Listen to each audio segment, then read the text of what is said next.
গরমের দিন আসছে আর মশার সমাহার, মানে মাছির সমাহার কি বলবো, মশা মাছি একদম খেয়ে নিচ্ছে। আর এই যে রান্নাটা কিন্তু ফাইনালি হয়ে গেছে।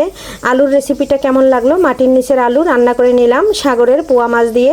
আর এই মাছটা কে কোন নামে পরিচিত অবশ্যই জানাবেন। মাটির নিচের আলু কারা পছন্দ করেন অবশ্যই জানাবেন। আর কুকিং হাউসের পক্ষ থেকে সবার প্রতি রইল অনেক অনেক ভালোবাসা। নমস্কার বন্ধুরা, সবাই কেমন আছেন? আমি কুকিং হাউস থেকে চলে আসলাম আপনাদের মাঝে নতুন একটা রেসিপি নিয়ে। এখানে নিয়েছি মাটির নিচের ফ্রোজেন করা আলু। মাটির নিচের আলুটা বাবার বাড়ি থেকে অনেক আগে পাঠিয়েছিল, কেটে ভাপ দিয়ে তারপরে ফ্রোজেন করে রেখে দিয়েছিলাম।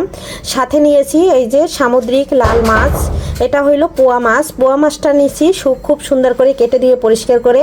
এখন মাছটা হলুদ লবণ মেখে ভেজে নেব আর এদিকে আলুটা রান্না করব। তবে এখানে আমি কোনো পেঁয়াজ রসুন ব্যবহার করব না। কিভাবে রান্না করি আপনারা সঙ্গে থাকুন এবং দেখতে থাকুন। বন্ধুরা, এই যে মাছের ভিতরে হলুদ লবণ মরিচ দিয়ে নিয়েছি আর এটা আমি খুব সুন্দর করে আলতো হাতে মেখে নিচ্ছি। আর তারপরে ফ্রাই প্যানে তেল দিয়ে খুব সুন্দর করে ভেজে নেব।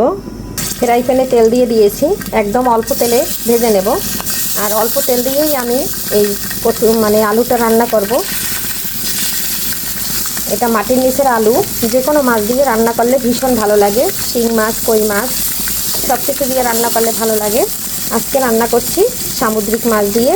সামুদ্রিক মাছে আছে প্রচুর আয়রন, আর আমরা বাসায় এই মাছটাই বেশি খাই। আর যে কোনো সামুদ্রিক মাছের রেসিপি আপনাদের সাথে শেয়ার করি। সম্পূর্ণ মাছটা চুলার উপরে দিয়ে দিয়েছি, এখন একটু ভেজে নিচ্ছি।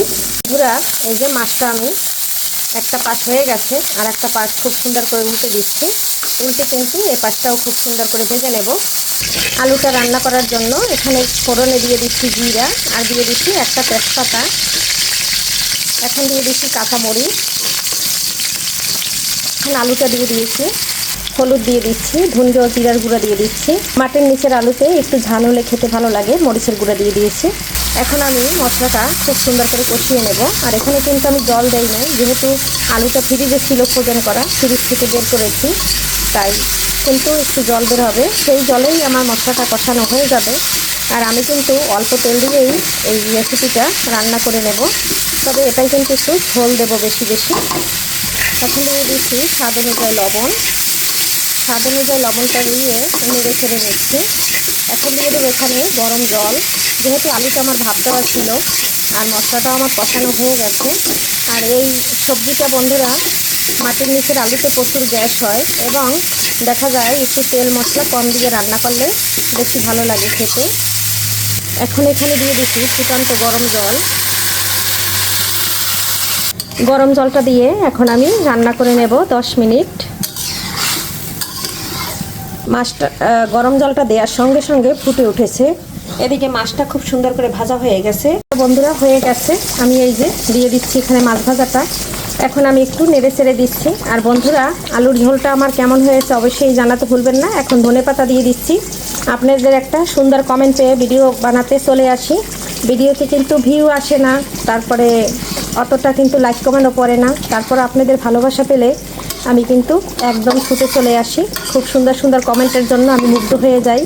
এর জন্য কিন্তু আমি ভিডিওগুলো প্রতিদিন কষ্ট করে তৈরি করে তারপরে ছাড়ি। এখানে আমি একটু জিরার গুঁড়া দিয়ে দিচ্ছি, ভাজা জিরার। সম্পূর্ণ রান্নাটা হয়ে গেছে, এখন আমি নামিয়ে নিচ্ছি। আর মাছটা দিয়ে কিন্তু আমি 1 মিনিট রান্না করে নিলাম, কারণ মাছটা আমি ভালো করে ভেজে নিয়েছিলাম। এখন আমি পরিবেশন করে নিচ্ছি। ফাইনালি দেখুন, আলু দিয়ে মাছটা একদম রান্না হয়ে গেছে। কেমন লাগলো আমার রান্নাটা?